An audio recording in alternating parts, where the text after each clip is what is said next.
My name's Frank Seitz, and I'd like to tell you a story. A brush with death. I was not ready to die, but there I was, a 5-year-old boy, covers pulled around my head, listening to the killers giggling outside my bedroom. My 3-year-old brother was no help. Sleeping like a naive lamb about to be slaughtered, he simply grunted when I woke him up, trying to warn him of the deadly dangers waiting outside our bedroom. Without a word, he rolled over and fell back to sleep. It was obvious that it was solely up to me to save our lives. Pulling the sheets closer to my face, I continued talking to myself. Man, think! But it was no use. I was just a terrified kid. No match for a high school babysitter and her boyfriend. A gut-wrenching feeling brought me close to peeing in my bed, something I hadn't done in years. Then I thought of my mom and dad. They'd be heartbroken when they discovered our bloodied bodies. Such good parents, loving parents, yet foolish parents. Parents who had chosen to go out on New Year's Eve, abandoning my clueless brother and me to the vagaries of hormone-drunk high school couple. But in my excitement, I get ahead of myself in revealing the details of this grim tale. Who would have guessed that a knock on the door after supper could herald the crime of the century? Craning my neck around the kitchen table, I could see my mother opening the door to what appeared to be a pleasant, smiling young woman. Dressed in a long gray overcoat with an attached faux fur collar, she looked innocent enough. As she unzipped it, I noticed her white blouse buttoned tightly around her neck and a blue ankle-length skirt. Not exactly a nun's wardrobe, but close. To the uninitiated eye, what presented itself was a quiet, slim girl with conservative tastes who was naive to the maneuverings of 2 preschool boys. We could only hope. Mom ushered her into our modest living room and invited her to sit on our sagging couch and listen to the radio while we finished dinner. From the corner of my eye, I could see her pull up her legs against the couch's edge and interlock her fingers in her lap. She reminded me of a Norman Rockwell painting which featured a young woman seated in a dentist chair, waiting for the suffering to begin. Never would I have believed that the opposite would be true. Mom hummed a jaunty tune as she returned to the kitchen. Boys, Bernice will be your babysitter for tonight while your dad and I go to the New Year's party at the Elks. She'll read you a story before you go to sleep, but remember, you are to be in bed by 7:30. And that's just a few minutes away.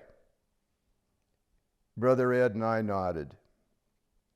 Then Mom skipped over to my dad and gave him a peck on the cheek. I'm so excited about the dance tonight, dear. We haven't gone out in ages. Turning to Ed and me, she said, be sure to behave like young gentlemen with Bernice. Your dad and I should be back in a couple of hours. Quickly clearing the table, she put the remaining dishes in the sink. Bernice, thank you for doing these. Sorry we're in such a hurry, but we don't want to miss one single dance. I glanced at my dad as Mom was bubbling about their night out together. His smile seemed to have a touch of, I'll be glad when this is over. But I could have been mistaken. Before you knew it, they were out the door, she in her new black dress and Dad in his wide tie and tweed sport jacket, headed for the celebration. Ed and I went into the living room and nodded at Bernice. She seemed mostly okay for a girl. Getting up from the couch, she shook Ed's hand, then mine. Her handshake seemed kind of unusual from my point of view, a bit limp and forced. Her fingers felt moist and clammy, and she seemed to struggle with looking at me directly. Not exactly the picture of an ambassador from warm, fuzzy land. I wondered if she had anything up her sleeve. How come she seemed so awkward and uncomfortable?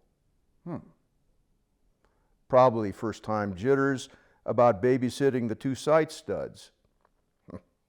Made sense to me, kind of. Then the doorbell rang. Bernice jumped up at the sound and then broke into a cascade of smiles. She surprised me as to how quick she rushed to the door. Unlocking it in a flash, she flung it open and squealed with a welcoming grin. Then in front of her stood a tall, skinny boy in a leather jacket and jeans. He glowed as he peered into Bernice's eyes, but he glowered when he stared into mine. "Are these the brats?" he grumbled. "Oh, Stanley," Bernice said, "they're just little boys. Come on in." "I told you to call me Stan," he said as he walked into the living room. Plopping himself beside her on the couch, he acted like Mr. Trampoline Man trying to gain some altitude. My dislike for this jackass was instant. No superhero here. He was a beanpole who would have had to put on weight to be a scarecrow. What a piece of work. Draped across his concave chest was a black t-shirt with a skull on it. Below the skull, which sported a dripping nasal opening, was inscribed in Gothic letters, "Born to blow boogers." Bernice was clearly linking up with a living sexual object. God. "What are you looking at?" Booger Boy hissed at me. What could I say? I was only 5 years old. I didn't have the vocabulary to describe my unabridged version of what danced in my brain. And the Lord help us, there was more. Where chin whiskers should have been, Bernice's bow had a cluster of pimples that were at various stages of development. I'm confident that if he would have squeezed open the ripe ones, he would have lost 5 pounds. It's difficult to take your eyes off such carnage, even when you're trying to be polite. Continuing to be at a loss for words, I shrugged and headed for my room with Ed. "Talkative little shit," BB murmured. "Beats being a puss, I thought. Even at my age, I was impressed with my alliteration. Once into our room, I moved quickly to preserve Ed and my privacy by closing the door, but Bernice called out after me, "Your mother said for you to keep the door open until she gets back." Had I misread Bernice? She had the face of a schoolgirl, but there was something darker behind it. She seemed uncomfortable at giving orders and glanced at Stanley, or whatever his name was, for something. Reassurance? Reassurance for what? What was going on here? Something wasn't right. "What's happening here, Ed?" I whispered to my brother, but he was digging into his bed covers and headed for La La Land. "Just like a kid," I mumbled. I was alone. So alone and left to deal with 2 strangers in our home. A foreboding feeling crawled down from my dry mouth into my belly.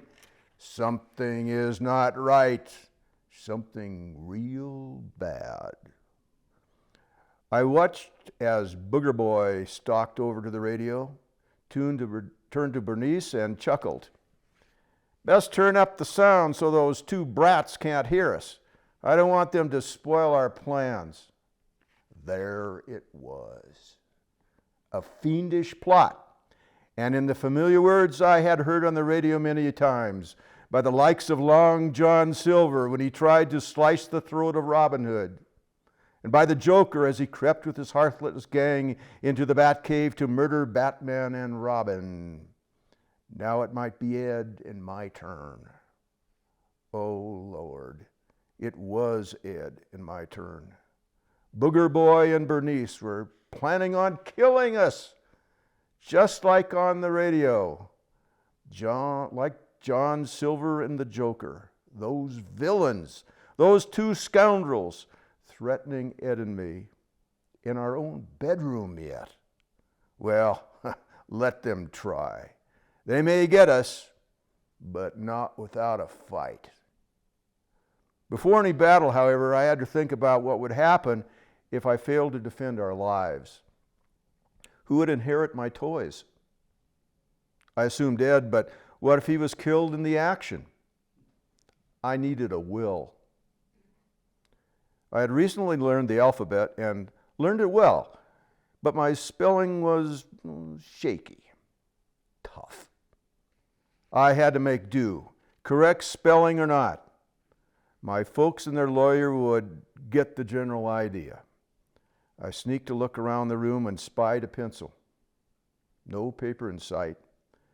But I grabbed the pencil anyway and began scrawling on a piece of toilet paper, which I always kept in my pajamas in case of an emergency. This clearly qualified as an emergency. Ed, or his heirs, I wrote with a shaky hand, gets my stuff. Enough said. I folded the paper and pushed it under my mattress. I felt certain my mother would find it when she changed the sheets on Monday. Now, for an escape plan. Although I had no formal training in military tactics, I had heard talk about heroes breaking out of fixes like this. Navy frogmen, for example, had bailed out of rubber boats, swam at night in the ocean, and came out okay. Problem. The closest water escape I had was our bathtub, and it was dry and not very close to the outside door. Then I heard noises outside in the living room. A couch that needed its springs oiled, puzzling comments like, "Take your hand off my knee. The little bastards will never hear us," and a lot of heavy breathing. I wasn't sure about the knee thing, but the other noises sounded like trouble brewing and an imminent attack close at hand. What would G.I. Joe do? Kept running through my mind. What would he do? Not knowing G.I. Joe personally, I could only conjecture, but I had heard him get out of tougher jams on his weekly radio show. Maybe I could piece together a strategy that he had used, like his charge against the Indians at the Little Bighorn. No, that was General Custer. His battle plan didn't turn out real well for him and his 7 cavalry guys from Mount Carmel. Time was running out. Suddenly, my course was clear, like God himself had sketched it in my mind. Attack. Charge the enemy. I could wait and get slaughtered in my bed or seize the offensive. That was it. I cautiously peeled back my covers, slid from my bed, tiptoed to the edge of the shadow that screened me from the 2 murderers, and peeked around the door jamb. Fortunately for me, Bernice's bow seemed to be searching for something that had fallen down the front of her blouse, and she was squirming to help him find it. Both seemed intently focused on the exploration process, so neither noticed me, nor am I posing to execute a desperate move. I could see our old black telephone resting on the table, just beyond their wrestling on the couch. Its handset needed only to be lifted from its cradle, and rescue would be near. If only I could reach it and get the operator on the line before Bernice and Booger Boy could reach me. My forehead beaded with sweat as my moist hands shook from sheer terror. My vision blurred as I tried to focus on what they were doing. Then, just as both seemed to discover that her bra was the offending object and needed to be removed from her under her sweater, I made my run. Screaming like a banshee from hell, I rushed across the living room with all the strength that was in me. With one skilled motion, I pulled the receiver off its base and yelled into the mouthpiece, "Murder! I'm being murdered! Send the police!" Then a telephone operator connected and said, "Number, please." "To heck with number, please," I hollered. "Me and my brother are being murdered. Help me." Silence. Then a panicked voice at the other end of the line sputtered, "Where are you?" "I'm here," I cried. "Send the police." Too much time was elapsing. I shot a glance at the murderers, who now seemed frozen in a state of partially clad paralysis. Bernice's eyes bulged to the point that I thought they were going to explode. Her jaw dropped like the bucket of a front-end loader. It looked to me like it was going to hit the top of our coffee table. Booger Boy had thrown up his hands like they were on fire. Jettisoning himself from the couch, he spun toward the door, twisted the knob so fast that I thought he had unscrewed it, and burst into the freedom of the night. I doubt anyone ever heard him say goodbye. Heck, they probably haven't seen him since. Enough of them. One murderer out the door, another stunned on the couch. But I remained traumatized. But threat had but subsided, not ended. I needed to complete my counterattack. "Where are you?" said the strained voice on the operator. "I'm Frank and I live in a house," I yelled. "Calm down, young man. Tell me your address." 214 South Bozeman, I cried, adding, "Bozeman, Montana." Her voice calmed as she continued, "Who is with you?" "Two killers!" I screamed. "But only one left." "Are you hurt?" "Not yet."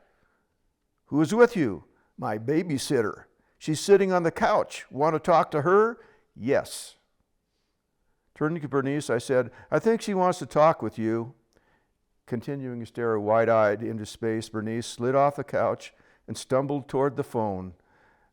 I was careful to keep my distance as I handed her the phone. "Huh?" she mumbled into the receiver. "This is a telephone operator. What is your address and what is going on?" I don't know. I can go outside and look at the numbers on the house if you want." Watching her from a safe distance behind the chair, I shouted, 214 South Bozeman, adding, "Mom switched our front door light on. The police should be able to find it."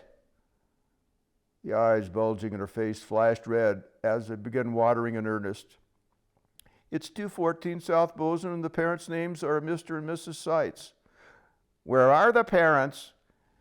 "At the Elks New Year's party." "Please stay on the line. I will contact them immediately." Blessed with exceptional hearing, I heard and quickly processed the data being exchanged between babysitter and the operator. "Be sure and call the cops," I yelled. My babysitter just hung her head, cradling the phone in her limp hand, and I think she was praying too. It seemed only moments before our family car appeared in the driveway.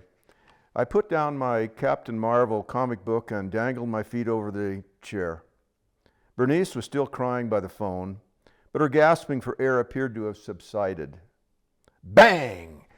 Our front door flew open and a torrent of evening wind blasted into the house. My mother's black dress flowed around her like Superman's cape as she rushed into the room. Mother must feel so relieved that her sons are safe, I mused. But then I wasn't so sure. Her jaw was set like a boxer, and her eyes glared through slits in her face, threatening to explode.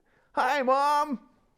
She looked like she was trying to speak, but all I could pick up was a growl starting from deep inside her. For a moment, I thought she was going to spring at me like a panther, preparing to devour its young. Dad came up behind her and put his hand on her shoulder. "It's okay, Joyce," he said. But I don't think she was listening. Her growling morphed into stuttering. You. And then her entire body grew limp, and she began to cry. Dad took her in his arms, patting her on the back. He nodded to Bernice, handed her a $10 bill, and said, "Sorry for the upset. You can go home now. I'll talk with you and your folks tomorrow." Looking then at me, he motioned for me to sit down. "I'll be with you shortly," he said, walking my mother to their bedroom. I must say I was relieved. Relieved that Ed and I were not murdered. Relieved that I was able to step up and deal with a life-threatening crisis. But I must admit, however, that I remained puzzled about all the crying.